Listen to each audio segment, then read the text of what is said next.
Today's story is about a very specific type of criminal that is often portrayed in horror movies, but who rarely exists in real life. However, as rare as they are, they do actually exist.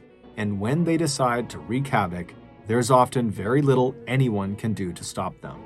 But before we get into today's story, if you're a fan of the strange, dark, and mysterious delivered in story format, then you've come to the right podcast because that's all we do, and we upload twice a week, once on Monday and once on Thursday. So if that's of interest to you, please ask to borrow the 5-star review button's phone to make a quick call, but instead log on to their Facebook and change their relationship status from married to it's complicated. Also, please subscribe to the Mr. Ballen Podcast wherever you listen to podcasts so you don't miss any of our weekly uploads. Okay, let's get into today's story.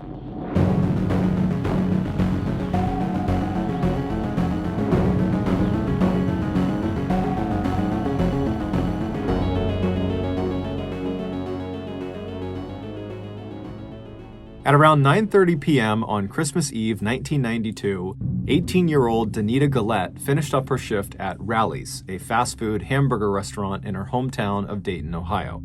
She hung up her apron, she said goodbye to her coworkers, and then she stepped outside into the freezing 19-degree night air. Danita had not driven a car to work that day, so she pulled her plaid flannel jacket tightly around her to keep warm, and then she began to briskly walk in the direction of her mother's house, which was only a couple of miles away. That night, like every other Christmas Eve night, Danita's family had all gathered up at her mother's house to celebrate. The Gullettes were one of those big families that were very close and who always looked out for each other. When Danita had gotten pregnant when she was only 15 years old, she had told her parents and 7 siblings, all of whom were older than her, that she'd likely have to drop out of school and get a full-time job to provide for this child. But her family's reaction was, "Nonsense. We'll help you raise this baby so you can stay in school and get a good job and still have a great life." And sure enough, from the moment Danita gave birth to her daughter, her entire family stepped up and made themselves available to provide childcare anytime she needed them to. Fast forward a couple of years back to that Christmas Eve night in 1992, and since Danita had to work that shift at Rally's, her daughter, who was now 2 years old, had been spending the night with her family at her mother's house. And so as Danita walked, she suddenly had this urge to call her family and just check in to make sure her daughter was okay, and also just to give them a heads up that she would be there in the next 30 minutes or so. So at around 10 p.m., she stopped at a payphone on the side of the road that was only about a half mile from the Rally's restaurant. She fished some coins out of her pocket, she put them into the slot on the phone, and then she dialed her mother's phone number. As the phone rang, Danita likely was thinking about how much fun it was going to be to see everyone that night. She also likely was looking forward to eating some of her mother's famous chili and cornbread that she always made around this time of the year. At Danita's mother's house, her whole family was sitting around in the living room chatting and having a nice time, just waiting for Danita to arrive. At 10 p.m., when the phone rang in the house, immediately everyone in Danita's family assumed it had to be Danita calling to let them know that she was off work and that she would be home soon. So when the phone was ringing, one of Danita's siblings, Rhonda, she jumped up and she excitedly ran into the kitchen and she pulled the phone off the receiver and she said, "Hello?" expecting to hear her sister's very happy voice on the other end of the line, but instead she heard silence. Rhonda said, "Hello?" a few more times, but when she was still met with silence, she shrugged and put the receiver back into its cradle, and then she walked back into the living room and she told her family that no, it was not Danita, it must have been a wrong number. Danita's family would stay up for a little while longer waiting for Danita, but she never showed up, and they never actually spoke to her on the phone. Eventually, the family was so tired they decided to just go to bed for the night. They figured Danita must have gotten hung up at work, which was prone to happen, and so they would just have to wait until the next morning to celebrate the holidays with her. Around the time Danita stepped outside of the Rally's restaurant and began making her walk to her mother's house, Dayton, Ohio homicide detective Doyle Burke was finishing Christmas Eve dinner at his grandmother's house in the suburbs with his wife and their 2 young children. Like the Gullettes, the Burkes also liked to get together with family on Christmas Eve at Grandma's. But much as Detective Burke enjoyed the holidays, he'd been a homicide cop long enough to know that just about every week, at least one person got murdered in Dayton. And so chances were good at some point over the next couple of days, he'd be called into work. And sure enough, that Christmas Eve night, after they were done eating, his pager went off, and he looked at the incoming code, and it said, "Call work immediately." When he looked up from his pager, he noticed his wife was staring at him. She knew the drill. She knew he would have to leave. When Detective Burke stepped away to call into work, he was told there had been a shooting on Neal Avenue. The victim had been found near a payphone located about a half-mile away from the Rally's restaurant. Detective Burke said goodbye to his family, he hopped in his car, and he headed over to Neal Avenue. When he got there, he saw a ring of police cars and medical personnel all standing in a circle around this payphone. Burke parked his car on a side street, and then he walked over, and when he pushed past the ring of people, he saw the victim on the sidewalk right underneath the payphone. It was a young woman lying in a pool of her own frozen blood. It was Danita Gullette. She had been shot 5 times at point-blank range, bullets striking her in the chest, the legs, and the hands. The pattern of wounds on her body suggested she'd tried to shield herself from the bullets, holding up her hands and turning her head away and crouching back like she was trying not to get hit. After she was lying on the ground, either dying or dead, whoever had attacked her ripped her plaid coat off, they took her sneakers off, and they took her backpack that contained only 50 cents. Scattered around her body were .25 caliber aluminum shell casings, which immediately stood out to Burke. That type of ammunition was distinctive. It was generally only used for target shooting because it was not a very powerful ammunition. However, obviously, it was still lethal at close range.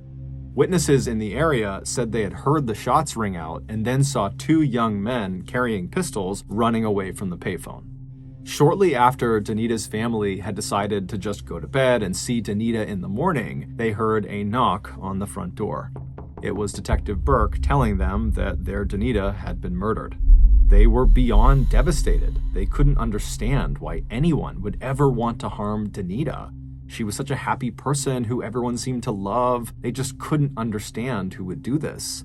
When Burke told the family that Danita had been killed near a payphone, and according to witnesses, her murder likely happened sometime around 10 p.m., as soon as the family heard this, they all thought of that strange, silent phone call that Rhonda had answered around 10 p.m. that night. Had that actually been Danita? Had that been her killer? They didn't know, but it just seemed like too much of a coincidence that they would get a call at the same time that she was killed.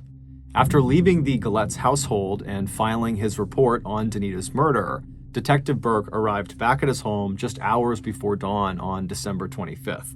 After catching a quick nap, he spent that morning with his family celebrating Christmas, but his heart just wasn't in it. He had been investigating homicides for years, and so over time he had become somewhat desensitized to all of the violence. However, that morning he just kept thinking of Danita Gullette's grief-stricken family when he had told them the news. He also kept thinking about Danita herself, how scared she must have been when she was crouched down trying to shield herself from her attacker. Her family had shown Burke a picture of Danita when she was alive, and she looked like such a vibrant, happy young woman with this big, infectious smile.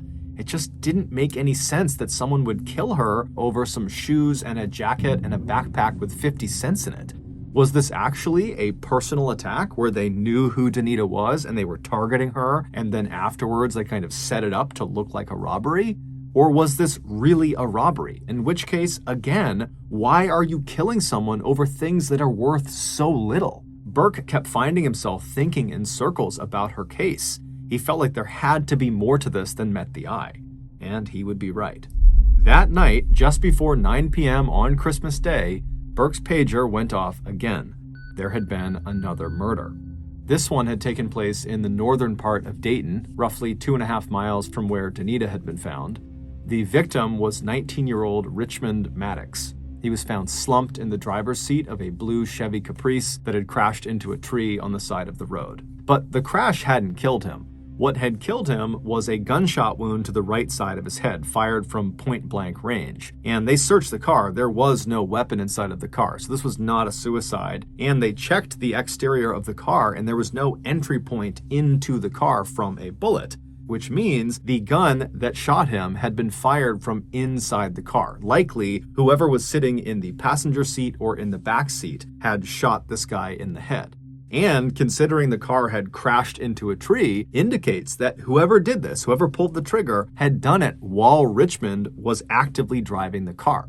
And so in Burke's mind, this indicated that the person who did this had been forced to do this, because it's extremely dangerous to shoot the driver of the vehicle when the car is still moving, because you're going to crash. And so this person who shot Richmond must have been desperate. Maybe they had been kidnapped by Richmond and they were forced to do this. Burke didn't know, but that seemed like the most logical theory. When police spoke to witnesses in the area, they told the police that they heard the crash and then they looked outside and they saw what looked like a short young woman, probably a teenager, get up from the ground near the car and then start running away with a limp. Even though no shell casings were found in or around Richmond's car that could, in theory, link his murder to Danita's murder, Burke still had a hunch that these two murders had to be connected. They had occurred less than 24 hours apart, so back to back, and the bodies were found less than a couple miles apart. And in Burke's experience working in homicide, coincidences rarely occurred. Things happen for a reason. And in Burke's mind, he's thinking, these murders are connected. I just got to figure out what the connection is. But Detective Burke's investigation into Richmond Maddox's death only seemed to further complicate things. Richmond's family, who were stunned at the news of his murder, had no idea who would want to kill him, or who the girl fleeing the scene could possibly be. The only girl in Richmond's life that the family could think of that might have been in the car with him was his ex-girlfriend, 16-year-old Laura Taylor, who they described as being very sweet and polite. But when Burke went to Laura Taylor's house on the morning of December 26th to interview Laura, he was in for a shock. Laura had apparently not been home in several days, and her parents were very worried. Hearing that their daughter's ex-boyfriend had been killed, they feared the worst, that something terrible had also happened to Laura. But before Detective Burke could even begin to process this new information, that now, in addition to two strange murders, he also now had a missing juvenile, who very well could be the key to solving what was happening, unbelievably, while he's thinking about all these different things, Burke felt his pager vibrate again. There had been another shooting. This time inside of a mini-market convenience store that was only 3.5 miles south of where Richmond Maddox had been found.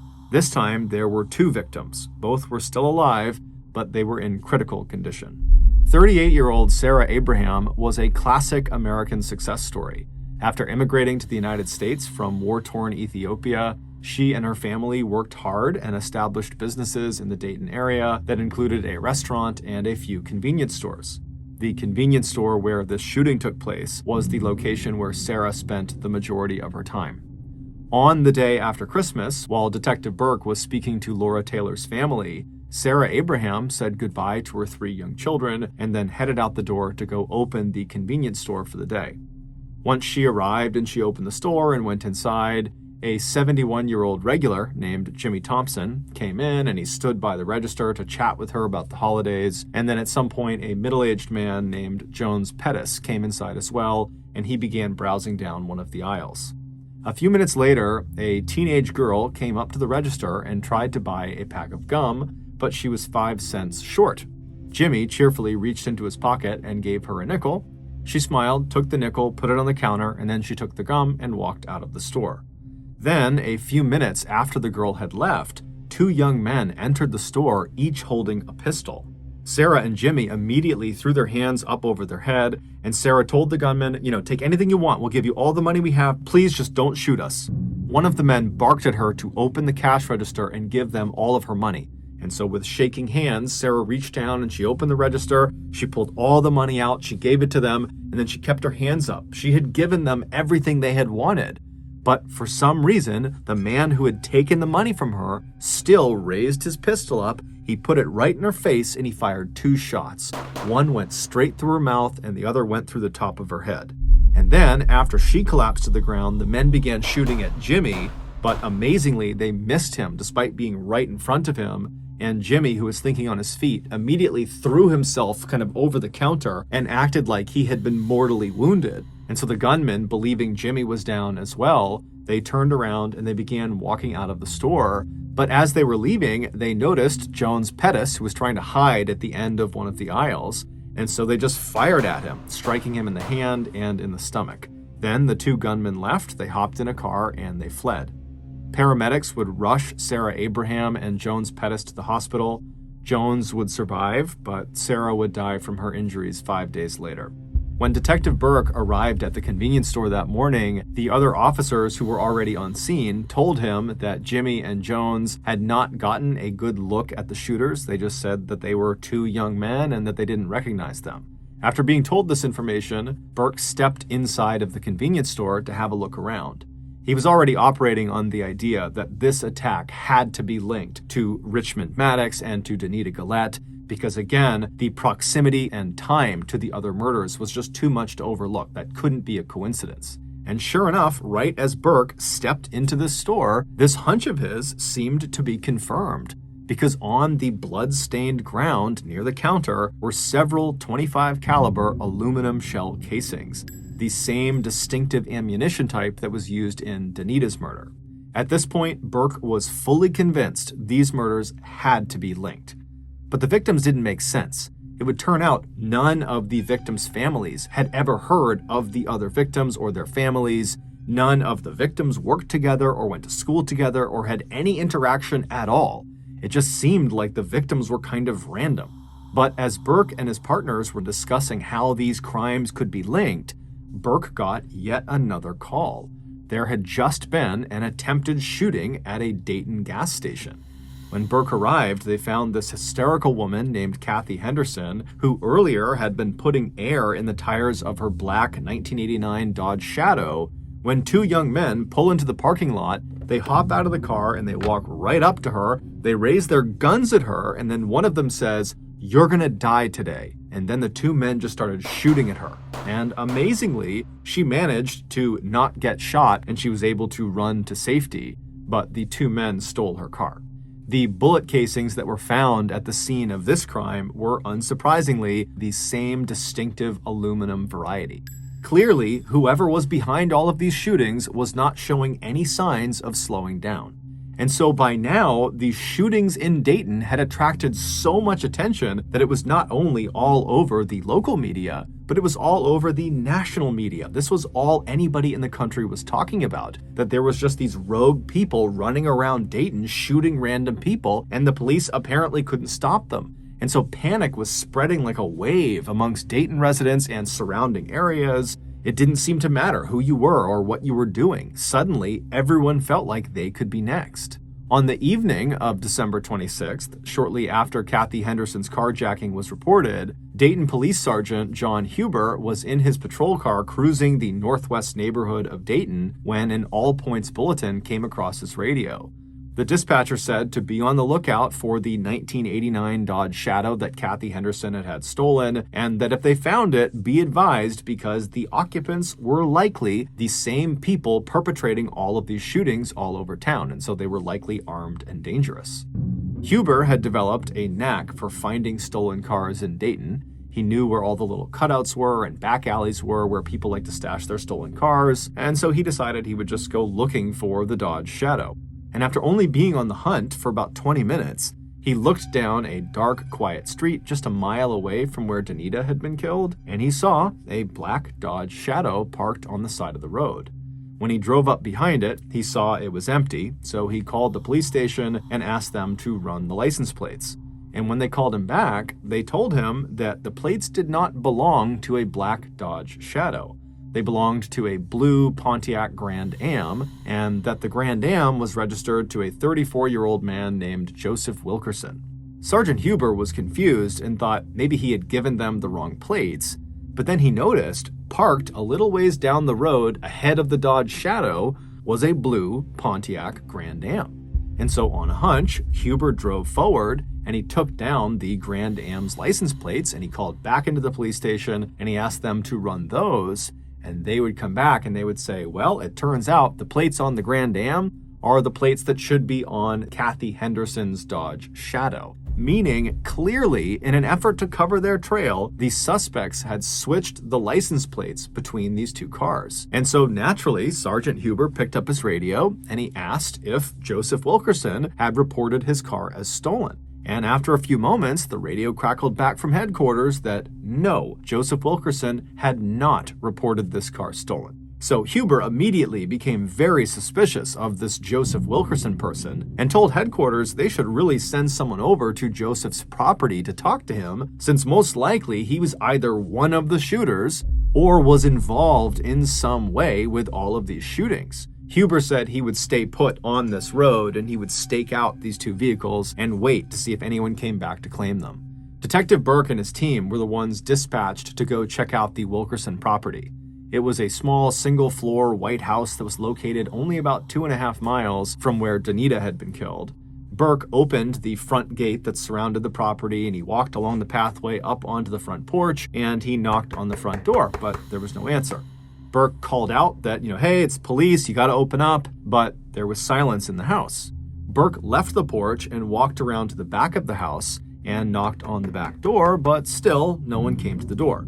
However, as Burke and his team stood around the back of the house, they all started to smell something awful. It was this putrid smell that was definitely coming from inside the house. They didn't know what the smell was, but given the circumstances and frankly the urgency to figure out who is behind all these shootings, they decided this smell constituted potential foul play, and so they kicked in the back door and they made entry into the house. Immediately, the smell picked up tenfold. It smelled absolutely horrible inside this house. And just from a quick glance around the inside, it was very obvious this house had been ransacked. Somebody had robbed this house. All the drawers and cabinets had been opened. There was trash and clothing and random pieces of electronics all over the ground. And so the police, they have their guns out. They're scanning around the room and they're yelling out, "Police, if you're here, show yourself. We're coming in." But no one showed themselves. It was all silent in the house. And so the police began carefully stepping through the house, and they eventually turned right and began walking down this one central hallway that seemed to lead to kind of a back room that looked like maybe a bedroom at the end of the hall. And as they're walking down this hallway, the smell is getting stronger and stronger. And then finally, they get to the end of this hallway and they look into this room and they can see what is causing the smell. There on the bed in this room was 34-year-old Joseph Wilkerson. His wrists and his ankles had been tied to the 4 posters of the bed with electrical wire, kind of putting him in a spread eagle position on his back. He had no clothes on, but he had a pillow over his chest and his head, and on the outside, on the top of the pillow, were 2 obvious scorch marks. Someone had clearly pressed a gun into that pillow and then fired 2 shots through it into Joseph's chest and his head, killing him. And from the look of his body and the smell, Wilkerson had likely been dead for at least several days. Also on the ground was another aluminum shell casing, meaning almost certainly this murder was connected to all the others. But the police still had no clue who their attackers were. Who were these mysterious 2 young men? Who was this young girl who jumped out of that car? Was that Laura Taylor? Was that the ex-girlfriend? Was she kidnapped? They didn't know. None of it made any sense. Who were the victims? They don't know each other. Why are they being chosen? What is the connection? And so because the police were kind of at a dead end and they really didn't know where to take this case, they set up a tip line that night for people in Dayton and outside of Dayton to call in with any information about any of these shooting victims. And over the first couple of hours that this tip line was established, the callers that were calling in were providing nothing of value. But late that night on the 26th, a call came through from an 18-year-old named Nicholas Woodson. And based on the tone of his voice, it was obvious he was genuinely scared for his life. He told police that he thought he was going to be the next Dayton murder victim. When police asked him why, he said, "Because I know who the killers are.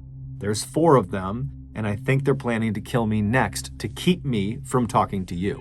While the police spoke with Nicholas, Sergeant Huber was still hiding out in his patrol car, watching the Dodge Shadow and the Pontiac Grand Am from a distance. He was kind of hidden behind some trees. And at some point, he saw movement in an apartment building situated just opposite where these 2 vehicles were parked.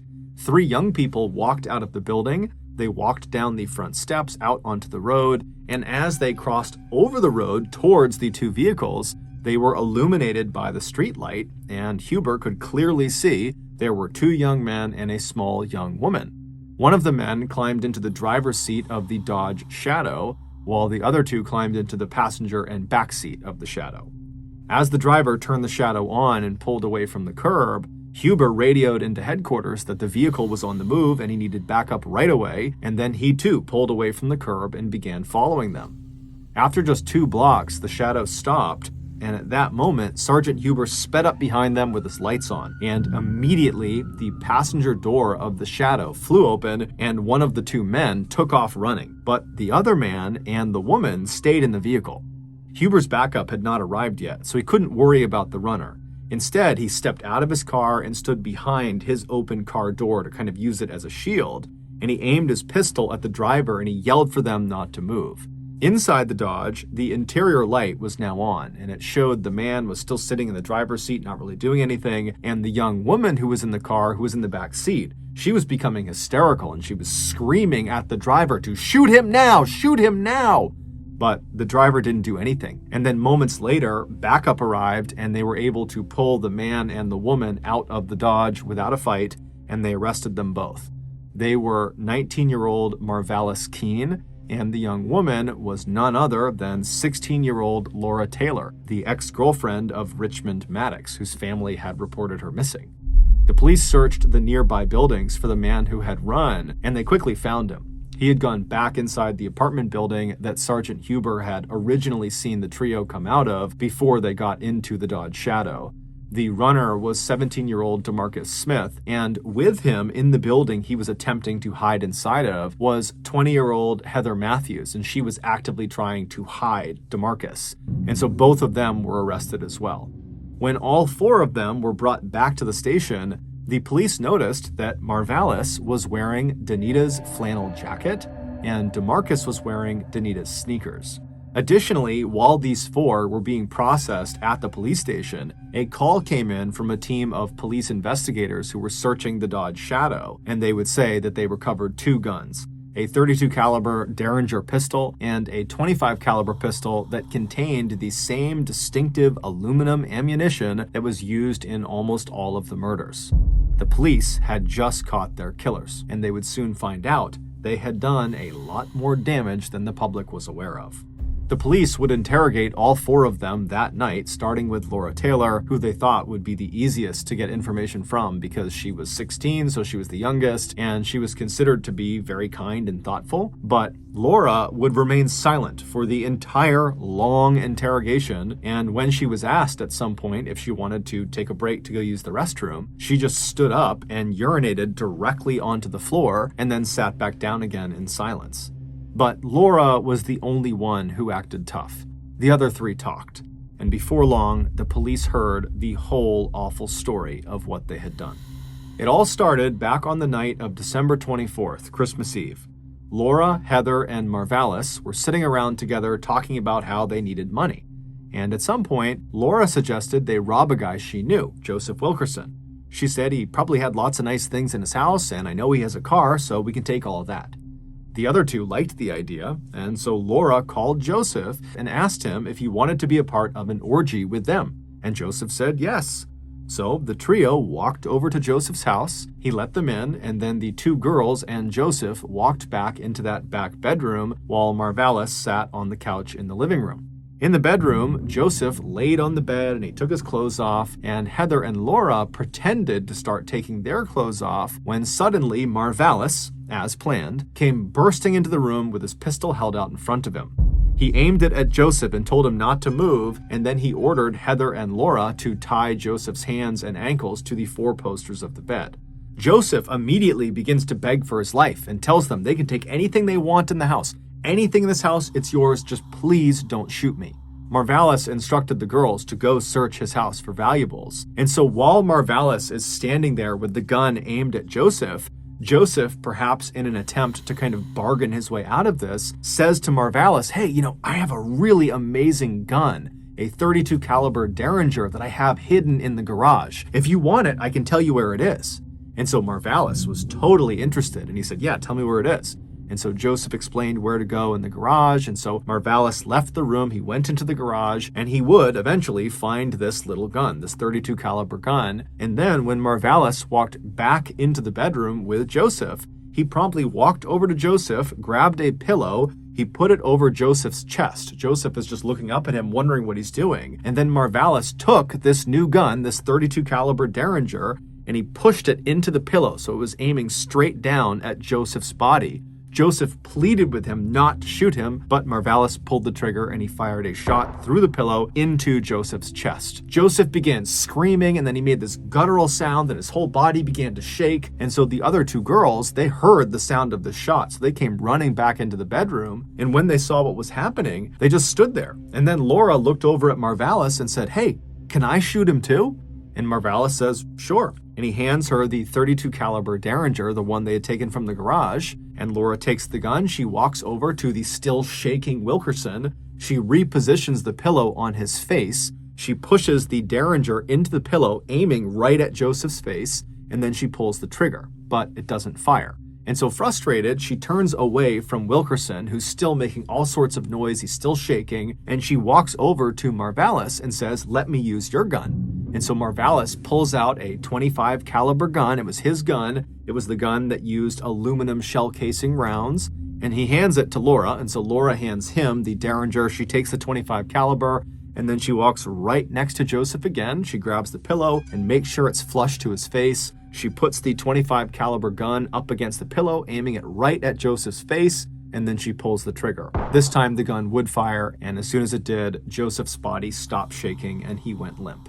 As the trio stood there staring at Joseph Wilkerson's lifeless body, they all realized something.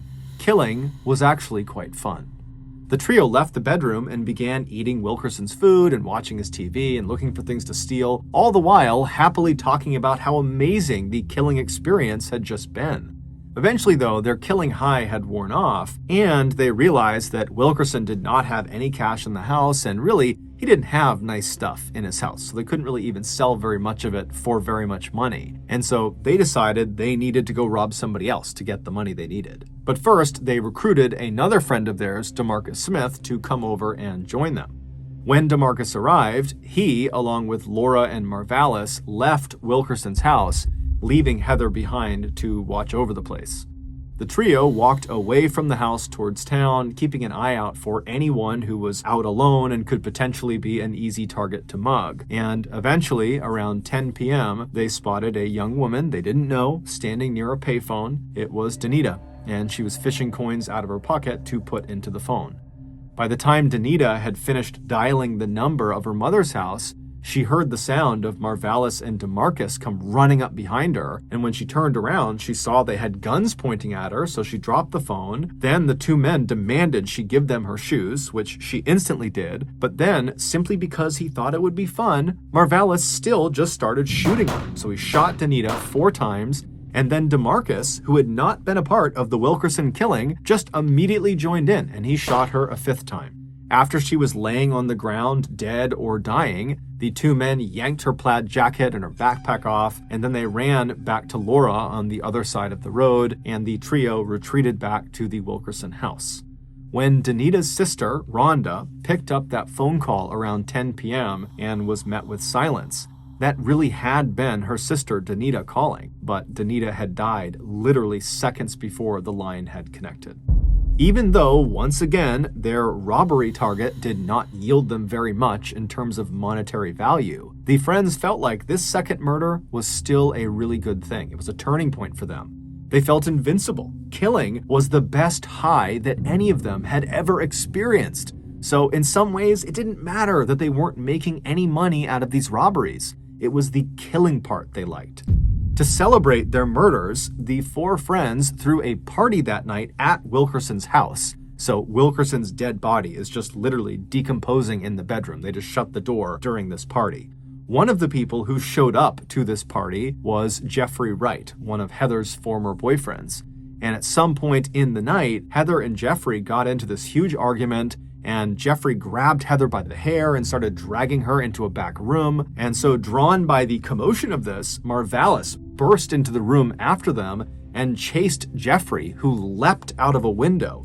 Marvalis jumped out of the window after him and then began shooting at him, hitting Jeffrey 4 times in the legs as he ran away. Miraculously, Jeffrey would make it to a hospital and he would survive, though he would not go to police and tell them what happened. Seeing Heather's ex-boyfriend get shot excited Laura, and she decided she wanted to shoot her ex-boyfriend too. So the next day, on Christmas, Laura called up Richmond Maddox and asked him if he wanted to have sex with her at a nearby motel. When he said yes, she told him he would have to pay for the motel, so bring cash. Richmond agreed, and when he arrived at the designated meeting place that day, Laura climbed into the front passenger seat next to him, knowing full well she was going to kill him and steal the money out of his wallet first chance she got. But after they took off, Richmond looked in his rearview mirror and he saw Marvalis and DeMarcus following them in a car. Sensing this was a setup, Richmond hit the gas, and without any hesitation, Laura pulled out the .32 caliber Derringer pistol they had stolen from Wilkerson. She placed it against Richmond's right temple and she fired. Then she threw herself out of the moving car right before it crashed into the tree. Marvalis and DeMarcus would swing by and pick her up a little ways down the road, and then the trio would head back to their base of operations, the Wilkerson house. At this point, the foursome had killed 3 people and nearly killed a 4th. But while they were very pleased with this, they still hadn't managed to take anything of real value from any of their victims, and realistically, even though the killing was fun, they did need cash. They had no money. So the next morning, on December 26th, Laura, Marvalis, DeMarcus, and Heather decided they would rob a convenience store. So they pulled up in front of Sarah Abraham's store, and while Heather, DeMarcus, and Marvalis waited outside in the car, Laura went in to scope the place out. After going inside and counting how many people were in there, although she counted wrong, she walked up to the counter to buy gum, but she was a nickel short. However, 71-year-old Jimmy Thompson gave her the nickel she needed, and so she bought the gum, she smiled, and she made her way out. When she walked back outside, she hopped into the car, and she told DeMarcus and Marvalis that it was just 2 people inside, the cashier and the man who had given her a nickel. She had not seen Jones Pettis, who was at the end of one of the aisles. So DeMarcus and Marvalis go inside the shop, and they hold Sarah and Jimmy at gunpoint, and after getting all the cash out of the cash register, which was only $40, the urge to kill became too much for Marvalis to control. And so he raised his gun, he aimed it at Sarah, and he shot her in the face. DeMarcus would attempt to shoot Jimmy, but he would miss. And then the pair, on their way out, would notice Jones at the end of the aisle. And even though he posed absolutely no threat to them, they shot at him anyways. After Heather drove them away from the convenience store, they stopped at a gas station for reasons we don't really know, at which point DeMarcus and Marvalis, they see this woman, Kathy Henderson, who's just completely minding her own business. She's putting air in her Dodge Shadow's tires, and they decide they're going to kill her too. So they hop out of the car, they walk over to her, and Marvalis literally says to her, "You're going to die today," and then he raises his gun and he begins shooting at her, as does DeMarcus. But amazingly, they miss her, and so she gets away. She does not get shot. And then they just steal her car. Even though by now the foursome had left behind an astounding amount of evidence that 100% was going to get them caught eventually. Despite that, their only fear at this time was that 2 of their friends, 18-year-old Marvin Washington and 16-year-old Wendy Cottrill, might snitch and turn them in. Marvin and Wendy had been present at that big party at the Wilkerson's house and had overheard the foursome talking about the murders, and the foursome knew they had overheard. But strangely, Wendy and Marvin were not the only people at that party who had overheard them. 18-year-old Nicholas Woodson was also at this party, and he overheard, and they knew he overheard. But for some reason, the foursome had identified Marvin and Wendy as the most likely to snitch. And so Marvalis confronted the pair about this, and he told them they would have to come along for the next murder to prove their loyalty and trustworthiness. And Wendy and Marvin agreed. And so that night, on December 26th, Marvalis and DeMarcus drove Marvin and Wendy out to the edge of town to this gravel pit. And when they got there and parked the car, Wendy and Marvin realized they were the next murder victims. They pleaded with Marvalis to let them go, that they wouldn't say anything, they promised, but he wasn't having it. Marvin eventually got out of the car and DeMarcus followed, and DeMarcus told Marvin to get on his knees, which he did, and then DeMarcus shot him in the back of the head, execution style. And so Wendy has seen this happen, so she knows she's next, and she begins screaming and begging for her life, and she grabs onto the inside of the car so as not to get pulled out. But DeMarcus comes back over to the car, he grabs her and starts pulling on her, and then Marvalis as well comes around and he grabs onto her too. And between the two of them, they're able to pull Wendy out of the car, at which point Marvalis told her to open her mouth. And eventually she would, and Marvalis put the pistol, the .25 caliber pistol, into her mouth, and he told her to bite the barrel. And then when she was biting the barrel, he pulled the trigger. The killers left the bodies where they fell and just hopped back in their car and headed back into town. Nicholas Woodson likely knew that Marvin and Wendy had just been killed for snitching. And so he's thinking to himself, I overheard them talking about the murders. What's stopping Marvalis and DeMarcus from killing me next? I know about the murders, and they know that. And so that was the point at which Nicholas would call the tip line, and he would say, I know who the killers are. It's these 4 people. And literally, practically at the exact same time that Nicholas was giving this tip, Sergeant Huber had spotted Marvalis and DeMarcus and Laura getting into the Dodge Shadow, which would lead to their arrest as well as Heather Matthews' arrest. After going to trial a year later, Laura Taylor, Heather Matthews, and DeMarcus Smith would all receive life sentences. As for Marvalis Keene, who was effectively the ringleader of the foursome, he would be sentenced to death. His execution was carried out on July 21st, 2009. He died by lethal injection. Thank you for listening to the Mr. Ballen Podcast. If you got something out of today's episode and you haven't done this already, please ask to borrow the 5-star review button's phone to make a quick call, but instead log on to their Facebook and change their relationship status from married to it's complicated. Also, please subscribe to the Mr. Ballen Podcast on Spotify, Apple Podcasts, Amazon, Google, and anywhere else you get your podcasts. This podcast airs every Monday and Thursday morning, but in the meantime, you can always watch one of the hundreds of stories I have posted on my YouTube channel, which is just called Mr. Ballen. If you want to get in touch with me, please send me a direct message on any major social media platform. My username on all of them is just @MrBallen, and I really do read the majority of my DMs. Lastly, we have some really cool merchandise, so head on over to shopmrballen.com to have a look. So that's going to do it. I really appreciate your support. Until next time, see ya.